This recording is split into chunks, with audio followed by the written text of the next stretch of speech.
मित्रांनो, मी सार्थक स्वागत करतो माझ्या या नवीन मिनी ब्लॉगमध्ये. तर आता सकाळचे वाजले 10. आम्ही एका ठिकाणी चाललो आहे. त्या ठिकाणी जास्त तिथे हे नाही आहे, पण तिथल्या आड साईडला आहे, ते तुम्हाला दाखवतो. चला.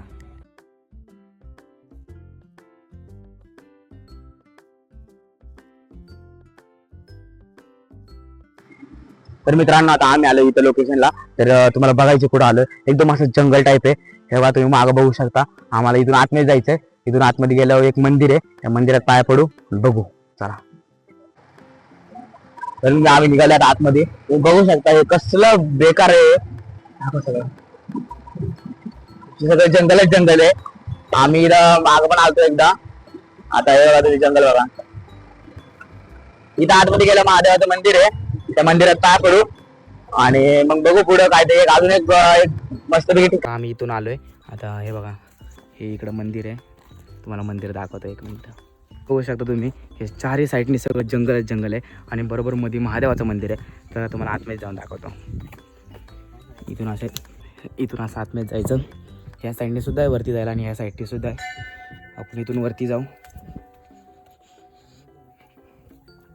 हे बघू शकता तुम्ही, चारही ठिकाणी सगळं जंगल आहे. आता आतमध्ये आलंय, त्याच्या पाया पडून झालंय. आता जातो खाली. बाकीचे पण अजून एक दोन आहेत, तिथं पण दाखवतो तुम्हाला. चला. बघा, हे दोन दगड आणि दोन दगडाच्या मध्ये हा देव मांडलेला आहे. जाऊ त्या साईडला जाण्यासाठी इथून खालून वाकून जावं लागतं, कारण की हे ह्या साईडला आहे. आता तुम्ही हे बघू शकता, पाठीमागं मंदिर आहे. मला दाखवतो. त्याला तर कुलूप लावलेलं, आतमध्ये काय जाऊ शकलो नाही. आता बघू, इकडं डोंगर आहे, हे डोंगरावर जाऊ आपण, कारण की इकडं फोटो काढायला लय भारी आहे. चला. मंदिर इतकं डोंगरात आहे आणि दरवर्षी या मंदिराची यात्रासुद्धा असते. आम्ही येतो यात्रेला. हे मंदिर खूप याच्या साईडला आहे आणि चारही साईडने सगळं डोंगर आहे आणि डोंगराच्या बरोबर मध्ये मंदिर आहे. आम्ही इथं आलो आहे आतमध्ये डोंगरात, तुम्हाला दाखवतो.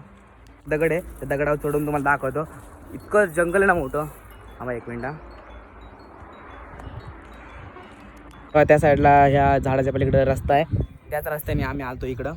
आता मी उतरतो खाली, नाही तर पडेल. आम्ही इथं आलो ना, आम्ही दोघं जण आलो आहे. आम्ही दोघं जण, आमच्या दोघांशिवाय इथं कोणीच नाही आहे. इथं जास्त करून इथं मंदिरात कोणी येत नाही. जेव्हा हे असतं ना, जत्रा इतर असते ना, तेव्हाच पाया पडून झालं आहे. आता आम्ही निघालो दुसऱ्या ठिकाणावर. जे ठिकाण असं ते खूप वर्षापासून ते बंद झालेलं आहे. आणि तिथं पहिल्यांदा गार्डन होतं, ते गार्डन आता पूर्णपणे बंद झालेलं आहे. आणि तिथं असं म्हणतात की भूताचे आवाज येतात. तर त्याला बघू आपण तिथे जाऊन काय नक्की. निघालो तिकडं.